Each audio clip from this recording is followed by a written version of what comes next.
Duas amigas de 17 anos saem à noite para celebrar o aniversário de uma delas.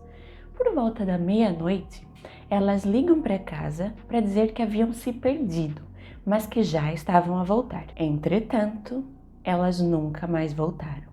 O mistério que envolve essa investigação demorou 20 anos para ser solucionado, o que aconteceu com o auxílio da genética forense.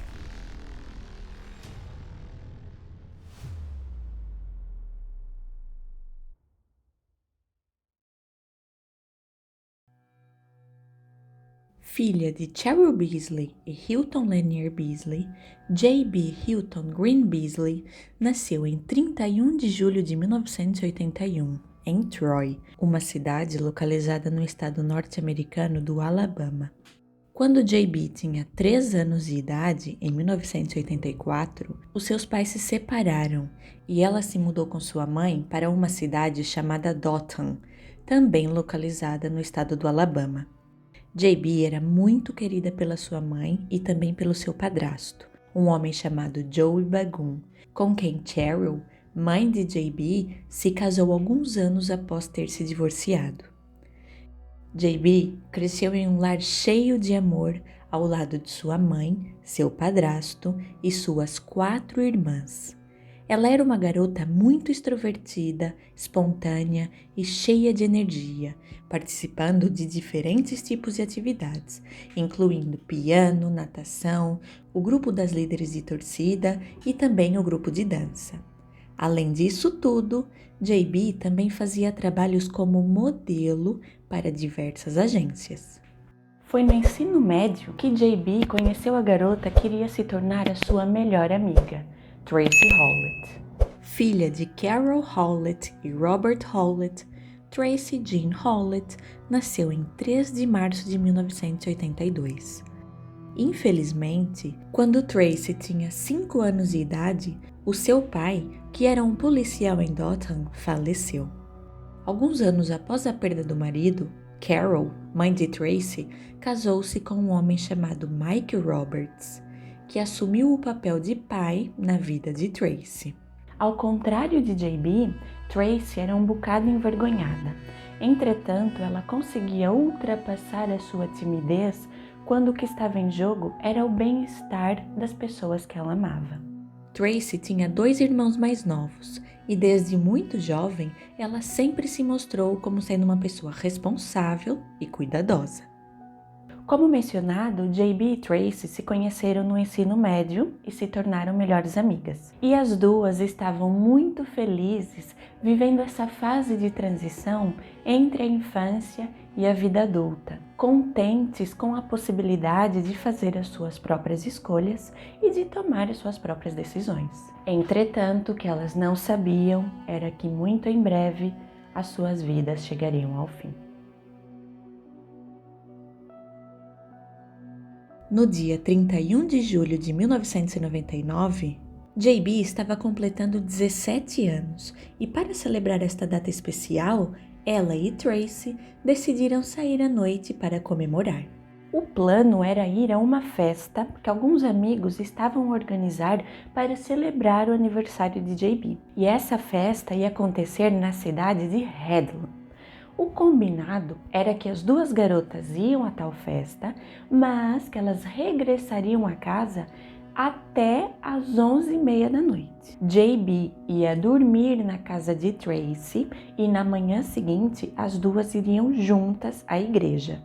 Usando o carro de J.B., um Mazda ano 1993, as duas amigas deixaram a cidade de Dothan e seguiram rumo a Headland. Entretanto, as duas não estavam familiarizadas com aquele caminho e por volta das 10h30 da noite, elas ligaram a um amigo pedindo orientações acerca de como chegar à festa. O amigo deu as orientações e elas seguiram rumo a Headland. Entretanto, ao invés de chegar à festa, elas foram parar em uma outra cidade chamada Ozark, localizada a cerca de 30 quilômetros do local da festa. Às 11h30, horário no qual J.B. e Tracy supostamente deviam estar em casa, o telefone de Carol, mãe de Tracy, tocou. Às 11h30 da noite, horário no qual as duas garotas supostamente já deveriam estar de volta a casa, elas ainda nem tinham conseguido chegar à festa. Se usou o telefone público de uma loja de conveniência chamada Big Little para avisar a sua mãe que ela e JB estavam perdidas em Ozark e que não iam conseguir chegar a casa no horário combinado, mas que elas estariam em casa dentro de 1 hora. Neste momento, uma mulher chamada Marilyn Merritt passou pela loja de conveniência para comprar um refrigerante. As duas garotas desligaram a chamada e foram até Marilyn para pedir orientações acerca do caminho para Dothan. Marilyn explicou o caminho da melhor forma que ela conseguiu e ficou com a sensação de que as garotas tinham sim compreendido. Mais do que isso, Marilyn observou que o carro no qual as garotas estavam estava muito limpo. E guardem essa informação porque ela vai ser importante no desenrolar da história. Após falar com Marilyn, JB e Tracy entraram no carro e viraram à direita, assim como Marilyn as tinha orientado. Após o telefonema de Tracy, Carol, sabendo que a sua filha estava segura e já estava a voltar para casa, foi dormir porque ela estava muito cansada após um longo dia de trabalho. Na manhã seguinte, dia 1º de agosto, por volta das 5 da manhã, Carol se levantou, foi até o quarto de Tracy para ver se ela e JB estavam dormindo, mas para sua surpresa e desespero, não havia ninguém no quarto. Carol correu pela casa e foi até a sala gritando por Tracy. Neste momento, Mike, o padrasto de Tracy, acordou com os gritos de Carol e decidiu sair de carro e percorrer a rodovia que ia até Ozark, na esperança de encontrar as garotas com o carro parado na beira da estrada, com um pneu furado, sem combustível ou devido a algum inconveniente do gênero. Enquanto isso, Carol ficou em casa para ligar para os hospitais da região na tentativa de saber se a sua filha estava em algum deles. Mas nem Carol nem Mike conseguiram encontrar as garotas. Às 8 da manhã, Carol decidiu ligar para a polícia, que começou uma busca pelas garotas. Cerca de 1 hora depois, às 9 da manhã, a polícia de Ozark encontrou o que viria a ser a primeira pista relacionada ao desaparecimento das garotas. O carro de JB foi encontrado a cerca de 1 quilômetro do telefone público que Tracy usou para ligar para Carol. Alguns fatos acerca do carro chamaram a atenção dos investigadores. Entre eles, o carro estava sujo com lama, sendo que ao sair da Big Little, o carro foi visto por Marilyn, que disse que este estava limpo. O tanque de combustível estava praticamente vazio, sendo que JB o tinha enchido no dia anterior. No interior do veículo, a carta de motorista de JB estava à vista, pousada sobre o painel. E o único item que parecia ter desaparecido era a chave do carro de JB. Do lado de fora do porta-malas do carro foi identificada uma impressão palmar, e este fato deixou os investigadores com a sensação de que algo terrível tinha acontecido com as garotas. O porta-malas, que estava trancado, podia conter importantes evidências, mas sem as chaves, eles não conseguiam abrir o porta-malas. Um tempo se passou até que um policial chegou à cena e perguntou por que razão é que eles ainda não tinham visto dentro do porta-malas. Ao saber que a razão era a ausência da chave, ele disse que aquele modelo de carro tinha uma alavanca em seu interior que permitia a abertura do porta-malas sem ser necessário arrombá-lo. Ele então utilizou a alavanca e abriu o porta-malas, o que resultou em uma descoberta desoladora. Dentro do porta-malas estavam os corpos de JB Beasley e Tracy Howlett.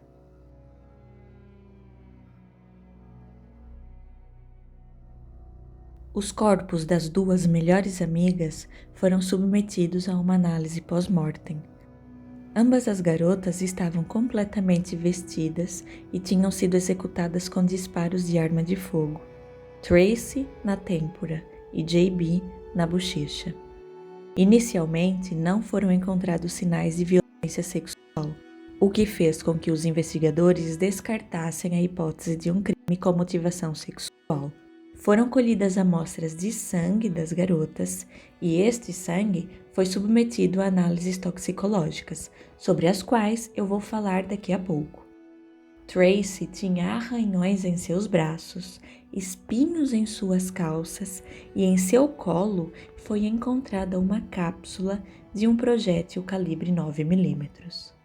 Os resultados dos testes toxicológicos indicaram que não foi detectada a presença de álcool ou drogas no organismo de JB nem de Tracy. Com base nas evidências encontradas, os investigadores acreditavam que as garotas tinham sido executadas dentro do porta-malas do carro de JB. Na fase inicial da investigação, os policiais trabalharam com a teoria de roubo. Entretanto, essa teoria foi rapidamente descartada, pois foi averiguado que dentro do carro estavam as bolsas das garotas, suas joias e também o dinheiro que elas tinham consigo. A impressão palmar encontrada no porta-malas foi investigada. Entretanto, ela não auxiliou na identificação de nenhum suspeito. A polícia tinha um grande mistério em suas mãos. 2 garotas mortas, um carro sem chaves estacionado numa rodovia deserta e nenhuma arma do crime. E por falar em arma do crime, até hoje ela não foi encontrada. E houve outro fato que chamou a atenção dos investigadores. As roupas de JB e Tracy estavam sujas com lama. Faltava descobrir de onde é que essa lama tinha vindo.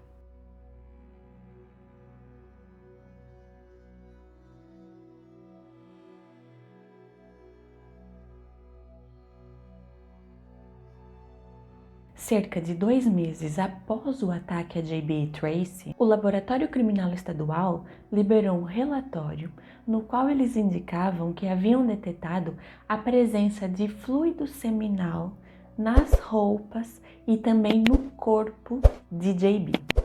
Desse material biológico, foi possível extrair DNA e obter um perfil genético, mas não havia nenhum suspeito com o qual esse perfil genético pudesse ser comparado.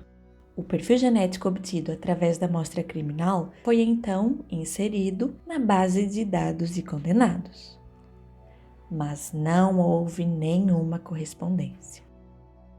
As evidências levaram a polícia a crer que o local onde as garotas tinham sido encontradas não era o mesmo local no qual elas tinham sido executadas. Além da lama encontrada em suas roupas, no carro e os arranhões que estavam no corpo das garotas, quando o carro foi encontrado, ele estava virado para a direção contrária de onde elas supostamente teriam vindo. Os investigadores tinham esperança de ter um suspeito sob custódia dentro de pouco tempo. Entretanto, os dias foram passando e essa esperança foi diminuindo. Os moradores da região estavam em pânico, com medo de que o assassino pudesse atacar novamente a qualquer momento. E a polícia parecia estar muito longe de chegar ao verdadeiro culpado. Foi oferecida uma recompensa para quem fosse capaz de oferecer qualquer tipo de informação que auxiliasse na resolução do caso. Mas não surgiu nenhuma pista promissora. Até que, finalmente, os investigadores receberam uma informação um tanto quanto inesperada. No dia 1º de setembro, exatamente um mês após o ataque às garotas, um morador da cidade de Ozark, então com 28 anos, chamado Johnny William Barrentine, entrou no departamento de polícia de Ozark e contou uma história muito estranha.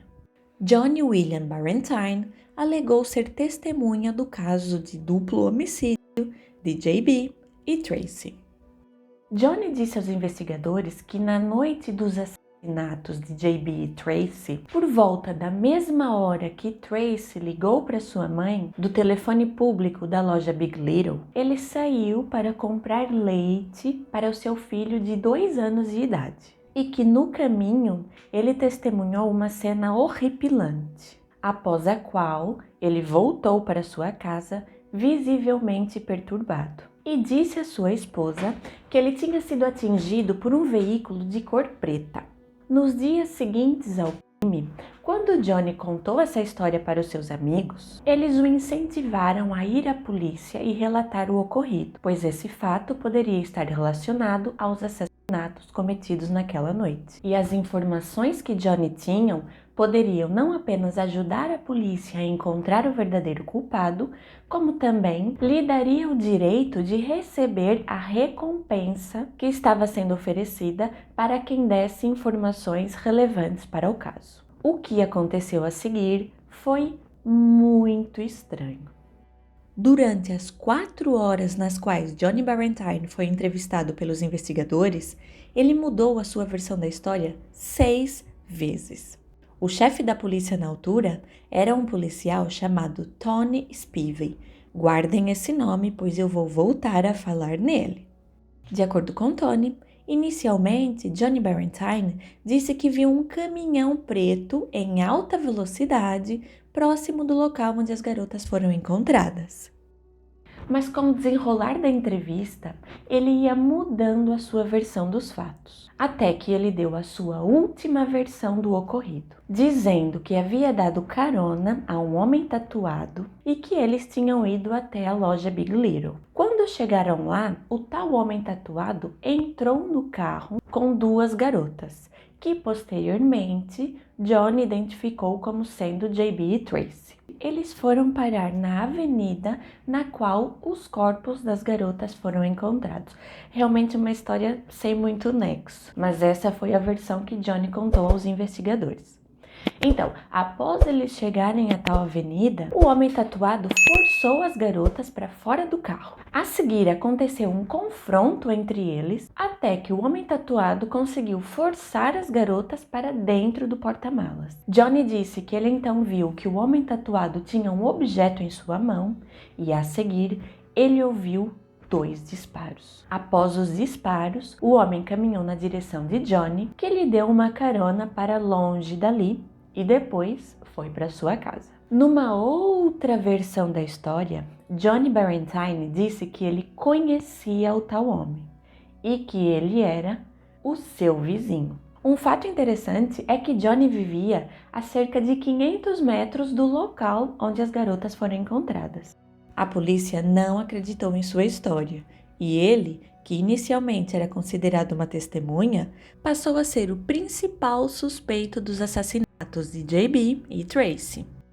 Johnny Barrentine foi imediatamente preso, acusado de duplo homicídio.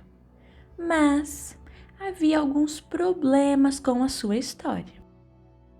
Johnny não mencionou nenhuma atividade sexual que teria resultado na deposição do fluido seminal encontrado nas roupas e no corpo de JB, além do fato que o vizinho que ele acusou tinha um álibi sólido para a noite do crime. Logo, esses fatos começaram a ser esclarecidos. Após a sua prisão, Johnny Barrentine alegou que todos os seus depoimentos eram falsos e que ele tinha inventado a história toda com o intuito de receber o dinheiro da recompensa. Mas a polícia achava que tinha prendido a pessoa certa e ele permaneceu sob custódia sem direito à fiança. Numa audiência preliminar realizada no dia 21 de setembro de 1999, um investigador chamado Charles Huggins testemunhou que Johnny Barrentine tinha sido capaz de descrever as roupas que JB e Tracy estavam usando na noite dos assassinatos, sugerindo que Johnny Barrentine esteve presente na cena do crime. Um mês depois, numa segunda audiência, Barrentine testemunhou na frente de um juiz e negou estar envolvido com os assassinatos, confessando que ele não tinha dado carona a homem nenhum. Ele alegou que naquela noite, por volta das 11 horas, ele saiu para comprar leite para seu filho e voltou para casa, tendo inventado todo o resto da história com o intuito de receber o dinheiro da recompensa. O juiz ouviu a sua nova versão dos fatos, mas não lhe concedeu o direito à fiança, e Johnny Barentine permaneceu preso. O seu advogado de defesa alegou que ele sequer teria capacidade cognitiva para engendrar o duplo homicídio, pois Johnny Barentine, além de só ter estudado até o 7º ano, esteve sempre matriculado no ensino para crianças com necessidades especiais. He's a very good man. He's got a 2.5-year-old son. He's not capable of doing this to no 17-year-old girl. Para resolver essa questão, os investigadores recorreram à genética forense, solicitando que o perfil genético de Johnny Barentine fosse comparado ao perfil genético que havia sido obtido através da amostra criminal, o sêmen. As análises genéticas foram feitas e no dia 17 de dezembro de 1999, Johnny Barentine foi libertado, após os resultados das análises de DNA indicarem que não houve correspondência entre o seu perfil genético e o perfil obtido através da amostra criminal. Após a libertação de Johnny Barentine e a sua exclusão da lista de suspeitos, a qual era composta única e exclusivamente por ele, a investigação voltou à estaca zero e a polícia de Ozark passou a ser criticada pelos habitantes daquela cidade que acreditavam que eles não tinham a capacidade de lidar com um caso de tamanha gravidade e magnitude. Ao longo dos anos, algumas pistas e alguns suspeitos surgiram.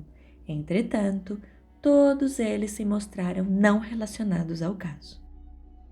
Mesmo com o passar dos anos, os investigadores nunca perderam as esperanças de encontrar uma correspondência com o perfil genético obtido através da amostra criminal.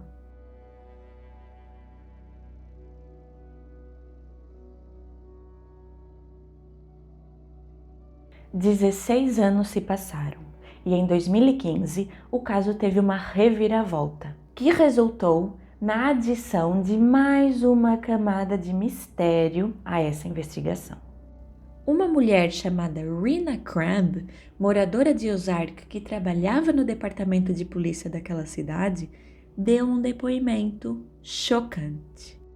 Rena acusou publicamente policiais de Ozark, dizendo que eles estavam envolvidos no assassinato de JB e Tracy. Rena disse que na noite de 31 de julho de 1999, um policial parou o carro no qual as garotas estavam e questionou JB acerca do paradeiro de algumas fitas cassete que continham gravações de conversas feitas entre policiais. De acordo com Rena, essas gravações incriminavam alguns policiais de Ozark que estavam relacionados ao tráfico de cocaína. E nessa conversa, eles discutiam acerca da divisão dos lucros da venda desse produto ilícito. E nessa ocasião, na qual o policial parou o carro de JB, as coisas saíram do controle, o que resultou no assassinato das duas garotas.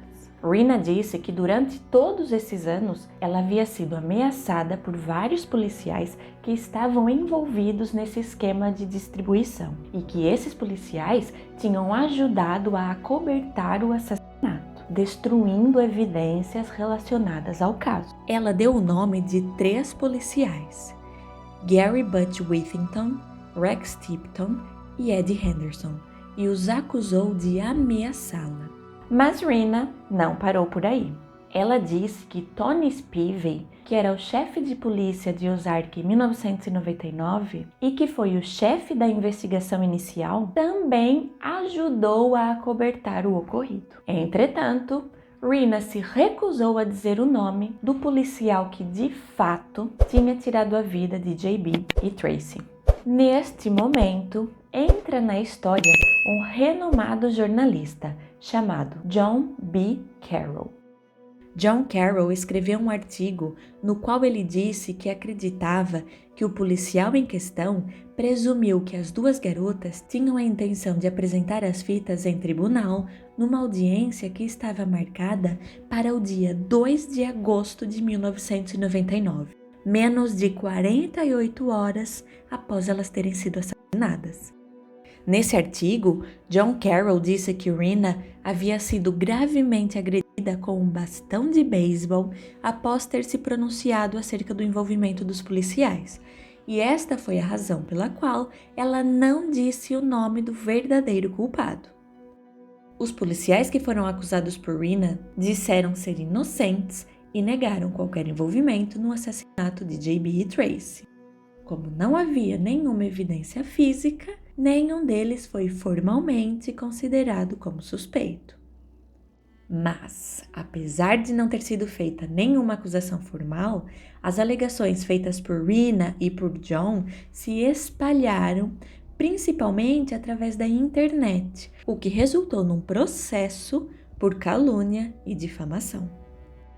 E agora, mais um fato intrigante. 4 meses depois, em maio de 2016, Rena recebeu uma pena de prisão em regime aberto e também foi obrigada a pagar uma multa no valor de $250 após ter sido considerada culpada de perseguir a irmã de JB. Posteriormente, Rena afirmou que tinha mentido e inventado a história toda. O jornalista John Carroll declarou falência e as acusações contra ele e contra Rena foram retiradas. Nos anos que se seguiram, os policiais responsáveis pela investigação entrevistaram diversas pessoas e recolheram amostras de DNA de pessoas consideradas suspeitas, mas não houve nenhuma correspondência com o perfil genético obtido através do sêmen encontrado na roupa e no corpo de JB. O que permaneceu consistente durante todos esses anos foi o amor que os amigos e os familiares das garotas têm por elas. Anualmente, no dia 31 de julho, eles se reúnem no local onde JB e Tracy foram encontradas. 20 anos após o ataque às garotas, em março de 2019, as amostras criminais foram investigadas utilizando uma tecnologia de investigação genética que foi desenvolvida em 2018. Este método de investigação é chamado genealogia genética forense. E aqui no canal há vários vídeos acerca de casos que foram solucionados com o auxílio dessa ferramenta. Eu vou deixar aqui no primeiro comentário fixado o link do vídeo acerca do caso de Tonya McKinley, no qual eu explico a genealogia genética forense de forma mais detalhada. Não deixe de assistir a esse vídeo e também aos outros já publicados aqui no canal. Em síntese, a genealogia genética forense utiliza informação genética depositada em bases de dados de acesso público com o intuito de obter correspondências parciais entre a informação genética de diferentes indivíduos. Se duas pessoas partilham informação genética, elas têm um certo grau de parentesco, de vínculo genético. Através dessas correspondências parciais, são elaboradas árvores genealógicas. A seguir, os indivíduos presentes nessas árvores genealógicas são investigados com o intuito de se identificar possíveis suspeitos. A amostra de sêmen encontrada nas roupas e no corpo de JB foi analisada com recurso a essa ferramenta, e através dessa análise foi possível chegar a um suspeito. No dia 19 de março de 2019, 2 décadas após o assassinato de JB e Tracy, um homem chamado Coley Lewis McCraney, então com 45 anos de idade, foi preso. O nome de Coley não apareceu em nenhum momento durante os 20 anos de investigação, o que só aconteceu através da utilização da genealogia genética forense. Teria Coley, um pai de família, motorista de caminhão e pastor de uma igreja, tirado a vida de 2 garotas sem nenhuma razão aparente? Coley nasceu no estado do Alabama e cresceu na cidade de Ozark, onde ele, durante o ensino médio, foi atleta e também presidente do clube de leitura. Após terminar o ensino médio, ele se alistou na Força Aérea Norte-Americana, onde serviu de 1993 a 1997. Ele se casou em 1992, entretanto, essa relação durou apenas 2 anos. Em 2001, Coley casou-se com a sua segunda esposa. Após sair da Força Aérea, ele trabalhou como motorista de caminhão, até que, após alguns anos, ele participou na fundação de uma igreja, na qual, na altura da sua prisão, ele atuava como pastor.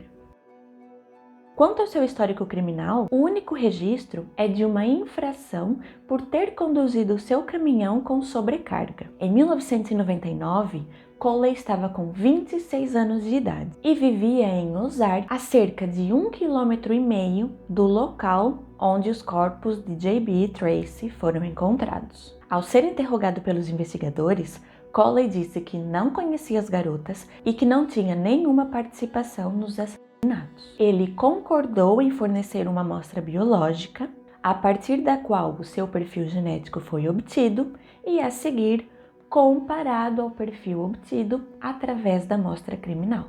E essa comparação direta apenas confirmou o que a genealogia genética forense tinha indicado. Houve correspondência entre ambos os perfis genéticos, ou seja, Coley era o homem que havia depositado o sêmen nas roupas e no corpo de J.B. Mas a defesa de Coley afirma que ele é inocente. So what is this case based on? Some DNA that a black man had sex with a white girl. A defesa de Coley afirma que ele teve um encontro íntimo com J.B., mas poucos detalhes foram revelados. Isso porque, pouco depois da sua prisão, um juiz impôs uma ordem de restrição impedindo a discussão pública do caso. Esse é um caso complexo pela falta de ligação entre Coley e as duas garotas e principalmente pela ausência de motivo.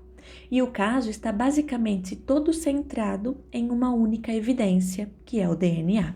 Aqui no canal há um vídeo muito interessante acerca do caso Lucas Anderson. Nesse vídeo, eu relato a história verdadeira desse rapaz chamado Lucas, que foi preso após o seu DNA ter sido encontrado debaixo da unha de uma vítima de homicídio.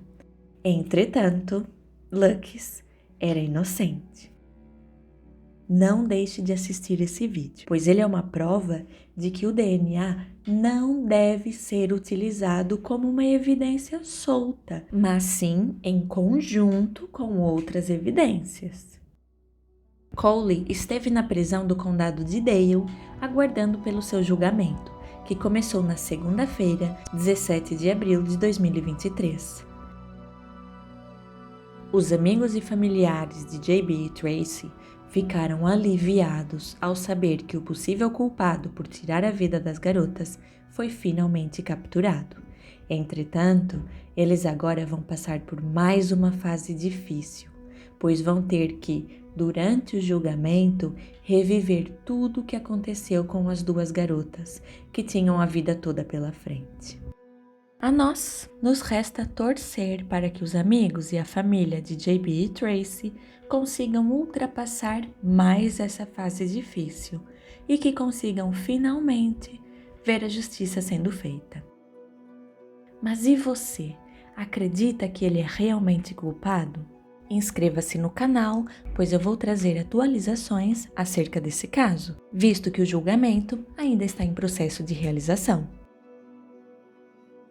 Eu espero que você tenha gostado do vídeo de hoje.